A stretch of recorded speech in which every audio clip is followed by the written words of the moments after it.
Hi, I'm Tom Heron, and today I'd like to introduce you to the magnificent and immeasurable powers of your subconscious mind.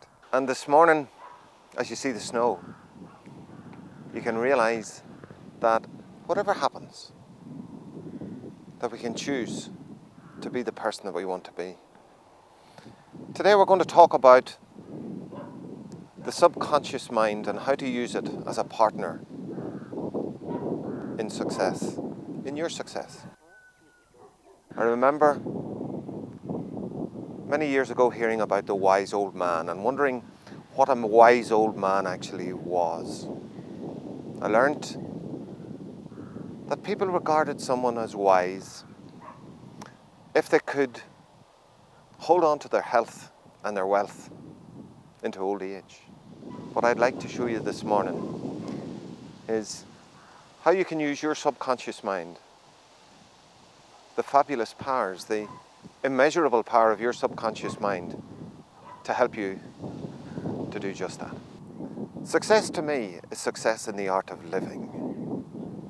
And that's what I'll show you today, how to use your subconscious mind in the art of living. And in so doing, help you in the business world as well. Thank you.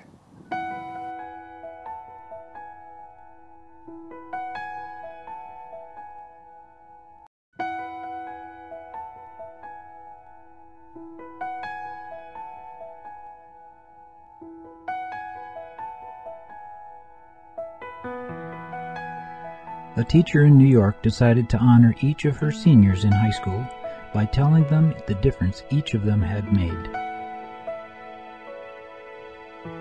She called each student to the front of the class, one at a time. First, she told each of them how they had made a difference to her and the class. Then she presented each of them with a blue ribbon imprinted with gold letters, which read, "Who I am makes a difference."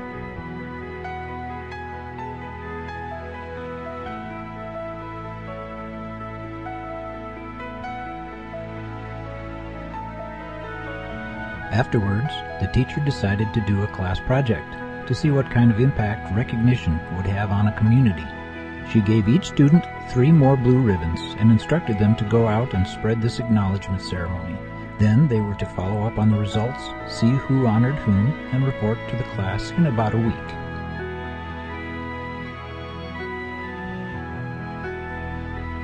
One of the boys in the class went to a junior executive in a nearby company and honored him for helping him with his career planning.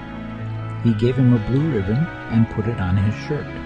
Then he gave him 2 extra ribbons and said, "We're doing a class project on recognition, and we'd like for you to go out, find someone to honor, and give them a blue ribbon. Then give them this extra blue ribbon so they can acknowledge a 3rd person to keep this ceremony going. Then please get back to me and tell me what happened." Later that day, the junior executive went in to see his boss, who had a reputation of being kind of a grouchy fellow. He told him that he deeply admired him for being a creative genius. The boss seemed very surprised. The junior executive asked him if he would accept the gift of a blue ribbon and give him permission to put it on him. His boss said, "Well, sure." The junior executive took one of the blue ribbons and placed it right on his boss's jacket above his heart. And then he asked, offering him the last ribbon, "Would you take this extra ribbon and pass it on by honoring somebody else? The teenager who gave me these is doing a school project, and we want to keep this ribbon ceremony going and see how it affects people." That night, the boss came home and sat down with his 14-year-old son. He said, "The most incredible thing happened to me today. I was in my office, and one of my employees came in and told me he admired me, and gave me a blue ribbon for being a creative genius. Imagine, he thinks I'm a creative genius. Then he put a blue ribbon on me that says, 'Who I am makes a difference.' He gave me an extra ribbon and asked me to find somebody else to honor. As I was driving home tonight, I started thinking about who I would honor with this ribbon, and I thought about you. I want to honor you." My days are hectic, and when I come home, I don't pay a lot of attention to you. I yell at you for not getting good enough grades and for your messy bedroom. Somehow tonight, I just wanted to sit here and, well, just let you know that you do make a difference to me. Besides your mother, you are the most important person in my life. You're a great kid, and I love you. The startled boy started to sob and sob, and he couldn't stop crying. His whole body shook. He looked up at his father and said through his tears, "Dad, earlier tonight I sat in my room and wrote a letter to you and Mom explaining why I had took my life, and I asked you to forgive me. I was going to commit suicide tonight after you were asleep. I just didn't think you'd care at all. The letter is upstairs. I don't think I'll need it after all." His father walked upstairs and found a heartfelt letter full of anguish and pain.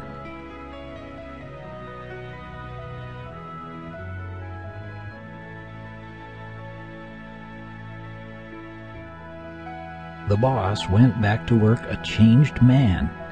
He was no longer a grouch, but made sure to let all of his employees know that they made a difference.